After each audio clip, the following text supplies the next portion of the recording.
नमस्कार। आशा करुँच आपण मैंने बहुत ही भलरे थे प्रभु जगन्नाथ कृपार आम भी बहुत ही भलरे अच्छु। यहाँ हूँ मोर फर्स्ट ब्लॉग रे कौन सब करती मुझे तो जानी ना किंतु ब्लॉग स्टार्ट करने पूर्व मुझे को मोर इंट्रोडक्शन टे दे दूची।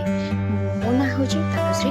मु भुवनेश्वर रुहे गोटे छोट घरटे से मो बाबा माँ आ मोर आज ब्लॉग स्टार्ट करने पूर्व मुझे कहवाक चाहूँगी बहुत दिन पूर्व मुझे भावुली कि ब्लॉग टी केमी करती चैनल टी केमी स्टार्ट करती ये सब भाभी भाविका टाइम वेस्ट कर व्यस्तबहुल जीवन में तो आम ये सब बहुत सारा भावाई टाइम न थाए जमीक कि आज हूँ गोटे मो स्पेशल डे। आज हूँ मो बाबा माँ 39 एनिवर्सरी। एनिवर्सरी भाविले कि यूनिक करने सहित देवी किसी सरप्राइज प्लान तो करिछि।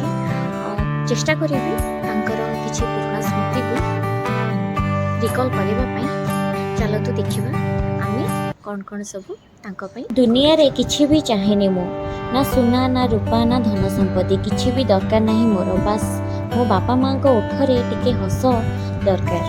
भगवान को पाखे मोर एतिकी प्रार्थना यही सुंदर कपल को कहारी नजर न लागू तांको भितरे थिबा भल पाइबा केबे भी दुर्बल न हो।